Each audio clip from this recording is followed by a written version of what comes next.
नमस्कार दोस्तों, स्वागत है आपका आज के मुख्य समाचारों में। दोस्तों यहां पर आपको देखने को मिलेंगी सुबह से लेकर शाम तक की तमाम बड़ी खबरें, मुख्य समाचार, ब्रेकिंग न्यूज अपडेट्स के रूप में। तो दोस्तों आप सभी लोगों से रिक्वेस्ट है, इस वीडियो को ज्यादा से ज्यादा लाइक और शेयर करें। तो दोस्तों सीधे चलते हैं आज की पहली बड़ी खबर की ओर। देश की राजधानी दिल्ली में 5 अक्टूबर तक बंद रहेंगे स्कूल, लेकिन 21 सितंबर से कुछ राज्यों में खुलने वाले हैं स्कूल। जी हां दोस्तों, इस वायरस के लगातार बढ़ते मामलों को देखते हुए दिल्ली सरकार ने छात्रों के हितों में बड़ा फैसला लिया है। केजरीवाल सरकार ने एक सर्कुलर जारी कर सभी स्कूलों को 5 अक्टूबर तक बंद रखने की घोषणा की है। इस दौरान ऑनलाइन क्लासेस चलती रहेंगी। दिल्ली सरकार ने शुक्रवार को सर्कुलर जारी किया है और सर्कुलर में कहा है कि 5 अक्टूबर 2020 तक सभी स्कूल बंद रहेंगे। हालांकि ऑनलाइन क्लासेस और एक्टिविटीज पहले की तरह जारी रहेगी।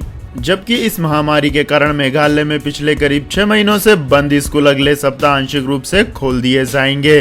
राज्य के शिक्षा मंत्री ने शुक्रवार को बताया है कि 9वीं से लेकर 12वीं कक्षा तक के छात्रों के लिए स्कूल खुलेंगे ताकि वे शिक्षकों से मिलकर अपनी शंकाएं दूर कर सके। इस दौरान कोई नियमित कक्षाएं नहीं होंगी। इसके बाद दोस्तों जानते हैं अगली बड़ी खबर। कांग्रेस ने प्रधानमंत्री पर कृषि बिल और एमएसपी पर देश को भ्रमित करने का लगाया आरोप। जी हां दोस्तों, कृषि बिल के खिलाफ कांग्रेस पार्टी ने शुक्रवार को संसद भवन के बाहर मीडिया को संबोधित किया। इस कार्यक्रम में पार्टी के नेता रणदीप सिंह सुरजेवाला, गौरव गोगोई, राजीव सातव, जसबीर सिंह गिल, हिब्बी हिडेन और डॉक्टर अमर सिंह मौजूद थे। मीडिया संबोधन में कांग्रेस नेताओं ने कृषि विधेयक को लेकर मोदी सरकार पर हमला बोला और इसे किसान विरोधी बताया है। गुरुवार को 2 कृषि बिल लोकसभा से पारित हो गए। इसके बाद विपक्षी पार्टियों ने बिल के खिलाफ विरोध प्रदर्शन और तेज कर दिया है। मीडिया को संबोधित करते हुए कांग्रेस नेता ने कहा है कि प्रधानमंत्री पद पर बैठे व्यक्ति को किसानों और देश को भ्रमित नहीं करना चाहिए।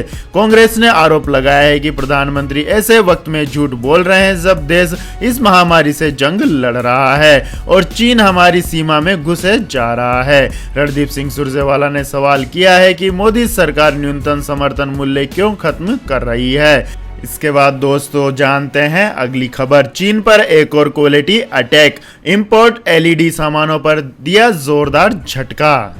जी हां दोस्तों, भारत ने चीन को एक और सबक सिखाने की तैयारी कर ली है। अब देश में इंपोर्ट होने वाली सभी एलईडी उत्पादों की जांच होगी। भारत सरकार चीन से होने वाले इंपोर्ट पर लगाम लगाना चाहती है। ये उसी दिशा में उठाया गया मोदी सरकार का एक और सख्त कदम है। वाणिज्य मंत्रालय के तहत आने वाले बीआईएस ने देश के बड़े बंदरगाहों जैसे कांडला, पारादीप, कोची, मुंबई जैसे पोर्ट पर इंपोर्ट होने वाले एलईडी प्रोडक्ट के जांच के आदेश दे दिए हैं। इसके लिए director general of foreign trade ने एक नोटिफिकेशन जारी किया है जिसके मुताबिक इंपोर्ट हो रहे कंसाइनमेंट या माल में से किसी भी सैंपल को रैंडम या अनियमित तरीके से चुना जाएगा। इसके अलावा ऐसे नमूनों को भी जांच के लिए मानक ब्यूरो की लैब में भेजा जाएगा जहां 7 दिन में जांच पूरी होगी। इस बात की जांच की जाएगी कि क्या ये एलईडी प्रोडक्ट सुरक्षा के मानदंडों पर खरे उतरे हैं या नहीं। मानदंडों पर खरे उतरने वाले नमूनों के कंसाइनमेंट को ही कस्टम की ओर से क्लियरेंस मिलेगा। अगर चुने गए नमूने मानदंडों पर खरे नहीं उतरते हैं तो उन्हें वापस भेज दिया जाएगा या फिर नष्ट कर दिया जाएगा। इसके बाद दोस्तों जानते हैं अगली खबर। बिहार में महागठबंधन में सीटों की संभावनाओं को देखकर कांग्रेस क्षेत्र विस्तार में जुटी। जी हां दोस्तों, बिहार में इस साल होने वाले विधानसभा चुनाव को लेकर विपक्षी दलों के महागठबंधन में अब तक सीट बंटवारे को लेकर उलझा गणित सुलझ नहीं पाया है। लेकिन हाल ही में झारखंड विधानसभा चुनाव में मिली सफलता से उत्साहित कांग्रेस ने इस बार अधिक सीटों पर तैयारी शुरू कर दी है। कांग्रेस सूत्रों का कहना है कि कांग्रेस उन सभी सीटों पर नजर गड़ाए हुए जिस पर पिछले चुनाव में जनता दल यूनाइटेड विजयी हुई थी या दूसरे नंबर पर थी। उल्लेखनीय है कि पिछले चुनाव में जदयू महागठबंधन में कांग्रेस और आरजेडी के साथ थी, लेकिन इस बार वह राष्ट्रीय जनतांत्रिक गठबंधन के साथ हो गई है। महागठबंधन में आरजेडी के बाद कांग्रेस दूसरे नंबर की पार्टी है। ऐसे में कांग्रेस अपनी स्थिति और मजबूत करने में जुटी हुई है। पिछले चुनाव में कांग्रेस 41 सीटों पर चुनाव लड़ी थी, जिसमें से 27 सीटों पर उसके प्रत्याशी विजयी हुए थे। इसके बाद दोस्तों जानते हैं अगली खबर। मोदी सरकार को घेरने की तैयारी में कर्नल बैसला, गुर्जर आरक्षण को लेकर कही यह मांग। जी हाँ दोस्तों, अब तक राजस्थान में गुज्जर आरक्षण की चिंगारी मरुधरा की मिट्टी तक उठी थी, लेकिन इस बार यह आरक्षण केंद्र सरकार तक पहुंच गई है। गुज्जरों ने मोदी सरकार से मांग की है कि इसी संसद सत्र में गुज्जर आरक्षण को 9वीं अनुसूची में शामिल करें। सबसे रोचक बात यह है कि कर्नल किरोड़ी सिंह बेसला बीजेपी के नेता भी हैं, यानी इस बार कर्नल किरोड़ी बेसला अपनी ही सरकार के खिलाफ हल्ला बोलने जा रहे हैं। उन्होंने चेतावनी दी है कि 1 महीने में मांगे नहीं मानी तो इस बार दिल्ली कूच होगा। इसके बाद दोस्तों जानते हैं अगली खबर। एलआईसी पर तनाव के बीच देश सेवा में जुटे लद्दाख के लोग ऐसे कर रहे हैं जवानों की मदद। जी हां दोस्तों, एलआईसी पर चीन के साथ जारी तनातनी को देखते हुए लद्दाख में भारी संख्या में सैनिकों की तैनाती की गई है। इस दौरान लद्दाख के निवासी भी पूरे तन मन से देश की सेवा में जुट गए हैं। ये लोग फॉरवर्ड में तैनात सैनिकों के लिए स्थानीय खाने पीने की चीजें भेज रहे हैं। लोकल लद्दाखी गाँव वाले लोग सुखाया हुआ पनीर बोरियों में भरकर भारत के वीर सैनिकों के लिए भेज रहे हैं। लोकल भाषा में इसे छुरपे कहते हैं। यह प्रोटीन का खजाना है और कई महीनों तक खराब नहीं होता है। इसके अलावा गांव वालों ने जवानों के लिए सुखाया हुआ साग भी भेजा है, जिसे जब चाहे गर्म पानी में उबाल कर खाया जा सकता है, जो का बेहद पौष्टिक और गर्म तासीर का सत्तू लद्दाख के लोगों को कड़ी सर्दी में बहुत काम आता है। इसे ऊंचे पहाड़ों पर तैनात सैनिकों को भेजा जा रहा है ताकि वो जब चाहे गर्म पानी में डालकर इस रेडी टू ईट भोजन का इस्तेमाल कर सकें।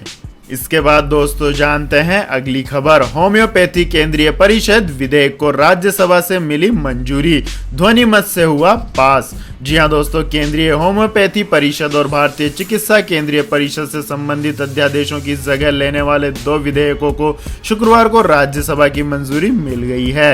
होम्योपैथी केंद्रीय परिषद विधेयक 2020 में केंद्रीय होम्योपैथी परिषद के गठन के लिए और 1 साल का समय देने का प्रस्ताव किया गया है।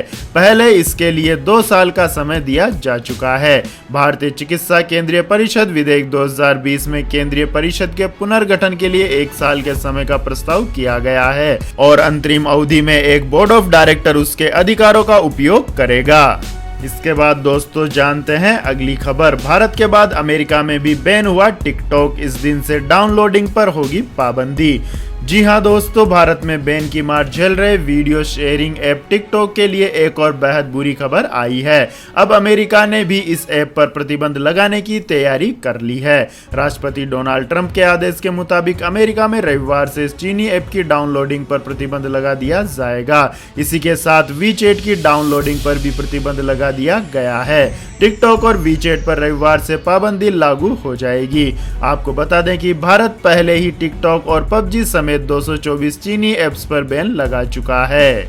इसके बाद दोस्तों जानते हैं अगली खबर। पाकिस्तान ऑक्युपाइड कश्मीर पर पाकिस्तान की नई चाल, गिलगिट बल्टिस्तान में चुनाव की कर रहा है तैयारी। जी हां दोस्तों, पाकिस्तान की इमरान खान सरकार अवैध रूप से कब्जा किए गए गिलगिट बल्टिस्तान क्षेत्र को देश का 5वां प्रांत बनाकर जल्द ही एकीकृत करने की तैयारी कर रही है। एक्सप्रेस ट्रिब्यूनल की खबर के मुताबिक कश्मीर और गिलगिट बल्टिस्तान मामले के मंत्री अली अमीन गंडापुर ने बुधवार को यह बात कही। अली अमीन ने कहा है कि प्रधानमंत्री इमरान खान जल्द ही क्षेत्र का दौरा करेंगे और इसका औपचारिक ऐलान करेंगे। अली अमीन के मुताबिक इस क्षेत्र को नेशनल असेंबली और सीनेट समेत हर संवैधानिक निकाय में पर्याप्त प्रतिनिधित्व दिया जाएगा। नवंबर में यहाँ चुनाव कराए जाएंगे। वहीं भारत का इस मुद्दे पर स्पष्ट रुख है और इसने इसे लेकर साफ कहा है कि गिलगिट बल्टिस्तान समेत जम्मू कश्मीर और लद्दाख का क्षेत्र उसके अंतर्गत आता है। इसके बाद दोस्तों रुक करते हैं अगली खबर का। वैज्ञानिकों ने विकसित की नई रैपिड टेस्ट तकनीक, अब लोग खुद ही कर सकेंगे अपनी जांच। जी हां दोस्तों, इस महामारी से मुकाबले की दिशा में शोधकर्ताओं ने एक और नया रैपिड टेस्ट विकसित किया है। न्यूनतम उपकरण के साथ इस टेस्ट से महज 1 घंटे के अंदर नतीजा सामने आ सकता है। इस तरीके से तकरीबन मानक के अनुरूप इस महामारी की पहचान की जा सकती है। अमेरिका के मैसाचुसेट्स इंस्टीट्यूट ऑफ टेक्नोलॉजी के शोधकर्ताओं का कहना है कि स्टॉप कोविड नामक इस टेस्ट को इतना किफायती बनाया जा सकता है जिससे लोग खुद ही अपनी जांच रोजाना कर सकेंगे। New England journal of medicine में प्रकाशित अध्ययन के अनुसार यह नया टेस्ट 93% पॉजिटिव मामलों की पहचान करने में खराब पाया गया है। इस टेस्ट को 402 रोगियों के स्लेब नमूनों पर आजमाया गया था। शोधकर्ता फिलहाल लार के नमूनों के साथ स्टॉप कोविड को परख रहे हैं। इस तरीके से घर पर ही जांच करना आसान हो सकता है। शोधकर्ताओं का कहना है कि हमें इस स्थिति में रैपिड टेस्टिंग की जरूरत है, जिससे लोग खुद ही रोजाना जांच कर सके। इससे महामारी पर अंकुश पाने में मदद मिलेगी। इसके बाद दोस्तों जानते हैं आज के मौसम अपडेट्स। लेकिन दोस्तों मौसम समाचार जानने से पहले आप लोगों से गुजारिश है कि अगर आपको हमारा ये वीडियो पसंद आया हो तो इस वीडियो को लाइक करें, कमेंट करें और हमारे चैनल को सब्सक्राइब करें। तो दोस्तों जानते हैं आज के मौसम अपडेट्स। तो दोस्तों आने वाले 24 घंटों के दौरान अंडमान व निकोबार द्वीप समूह, तटीय कर्नाटक, दक्षिणी कोंकण, गोवा, विदर्भ, मराठवाड़ा और मध्य महाराष्ट्र के कुछ हिस्सों, बिहार के कुछ हिस्सों, पूर्वी उत्तर प्रदेश, उप हिमालयी, पश्चिम बंगाल, सिक्किम और उड़ीसा में कहीं कहीं मध्यम से भारी बारिश के आसार है। वहीं पूर्वोत्तर भारत, दक्षिणी मध्य प्रदेश, दक्षिणी छत्तीसगढ़, आंध्र प्रदेश, तेलंगाना, रायलसीमा और केरल में हल्की से मध्यम बारिश हो सकती है। गुजरात में हल्की से मध्यम बारिश और गरज के साथ बौछारें गिरने की संभावना बनी हुई है। आंतरिक कर्नाटक, तमिलनाडु, लक्षद्वीप और उत्तराखंड में कुछ स्थानों पर हल्की बारिश हो सकती है। इसके बाद दोस्तों जानते हैं अगली खबर। पेट्रोल डीजल की कीमतों में हो रही है लगातार कटौती, जाने आपके शहर में क्या है भाव।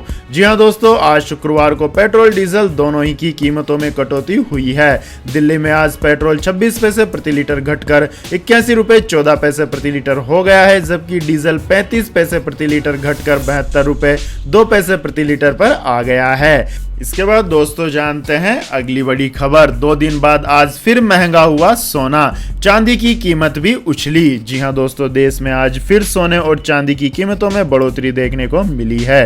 राष्ट्रीय राजधानी दिल्ली में शुक्रवार को सोने की कीमत 224 रुपए बढ़कर 52,672 रुपए प्रति 10 ग्राम हो गई है। वहीं चांदी की कीमत की बात करें तो यह 620 रुपए की तेजी के साथ 69,841 रुपए प्रति किलोग्राम पर पहुंच गई है। आपको बता दें कि गुरुवार को सोना ही नहीं बल्कि चांदी के भाव में भी गिरावट दर्ज की गई थी। इसके बाद दोस्तों रुक करते हैं अगली खबर का, जो कि डिजिटल पेमेंट करने वालों के लिए बहुत ही उपयोगी है, क्योंकि 30 सितंबर से क्रेडिट और डेबिट कार्ड के लिए नए नियम जारी किए जा रहे हैं। आरबीआई ने पुराने नियमों में बदलाव किया है। जी हां दोस्तों, अगर आप डेबिट और क्रेडिट कार्ड इस्तेमाल करते हैं तो इस खबर के बारे में जानना आपके लिए बेहद ही जरूरी है।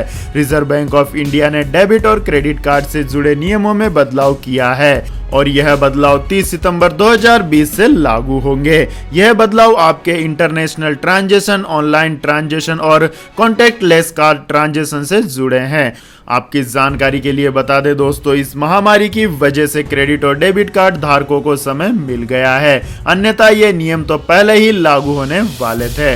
डेबिट और क्रेडिट कार्ड से जुड़े नियमों में रिजर्व बैंक ऑफ इंडिया ने इस साल जनवरी से ही बदलाव किए थे, लेकिन इस महामारी की वजह से उन्हें अब तक लागू नहीं किया गया, जो अब 30 सितंबर 2020 से प्रभावी हो जाएंगे। नए नियम आने के बाद आपको international transaction, domestic transaction, online transaction, contactless transaction के लिए आपको प्रायोरिटी सेट करनी होगी। इसका मतलब यह है कि अगर ग्राहक को इसकी आवश्यकता है तो केवल उसे ही यह सेवा मिलेगी, यानी उसे इसके लिए आवेदन करना होगा। अब ग्राहक खुद अपनी ट्रांजैक्शन लिमिट को बदल सकते हैं। Mobile app, internet banking, ATM machine या ईवीआर के जरिए कभी भी अपने कार्ड की लिमिट बदलाव कर सकते हैं। इसके अलावा ग्राहकों को यह भी सुविधा मुहैया कराई जा रही है कि वो कभी भी अपने कार्ड पर विदेशी ट्रांजैक्शन की सुविधा ले सकते हैं। अपने कार्ड पर कोई भी सर्विस एक्टिव करने या हटाने का अधिकार भी ग्राहक को दिया जाएगा, यानी ग्राहक को कौन सी सर्विस एक्टिव करनी है और कौन सी सर्विस डीएक्टिव करनी है, इसका फैसला वह खुद ले सकेगा। इसके अलावा आरबीआई ने बैंकों से कहा है कि डेबिट और क्रेडिट कार्ड जारी करते वक्त अब ग्राहक को घरेलू ट्रांजैक्शन की अनुमति देनी चाहिए। इसके बाद दोस्तों जानते हैं अगली खबर। पूरे दिन की बढ़त गंवाकर बंद हुए शेयर बाजार, इन शेयरों में हुई जबरदस्त कमाई। जी हां दोस्तों, भारतीय बाजार आज खुले तो अच्छी तेजी के साथ थे, लेकिन आखिरी घंटों में बाजार पर मुनाफाखोरी हावी हो गई। पूरे दिन सेंसेक्स 39,000 के ऊपर कारोबार करता रहा, लेकिन कारोबार सत्र खत्म होने के 1 घंटे पहले ही बाजार में मुनाफा वसूली हावी हो गई। सेंसेक्स अपने ऊपरी स्तरों से 221 अंक गिरकर बंद हुआ, जबकि निफ्टी अपने ऊपरी स्तरों से 80 अंक लुढ़क कर बंद हुआ। अंत में सेंसेक्स 134 अंक की गिरावट के साथ 38,846 पर और निफ्टी 11 अंक की गिरावट के साथ 11,504 पर बंद हुआ।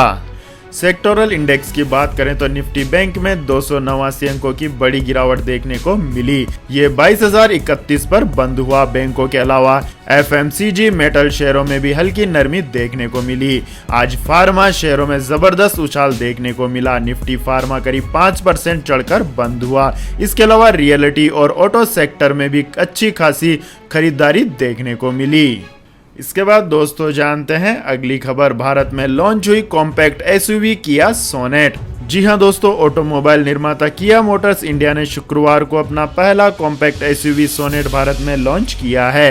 कंपनी के मुताबिक सोनेट का entry level HT smart stream G 1.25 MT variant की पैन इंडिया एक शोरूम कीमत 6,71,000 रुपए होगी। सोनेट को 17 वेरिएंट्स में लॉन्च किया गया है। इसमें 2 petrol engine, 2 diesel engine, 5 transmissions और 2 ट्रिम लेवल टेक लाइन और GT लाइन है। तो यह थी दोस्तों आज की सभी महत्वपूर्ण बड़ी खबरें। तो दोस्तों आपको हमारा ये वीडियो कैसा लगा कमेंट करके जरूर बताएं और हमारे इस वीडियो को अधिक से अधिक लाइक और शेयर करें। साथ ही हमारे चैनल को सब्सक्राइब करके बेल आइकन का बटन भी दबा लें। धन्यवाद। जय हिंद, जय भारत, वंदे मातरम।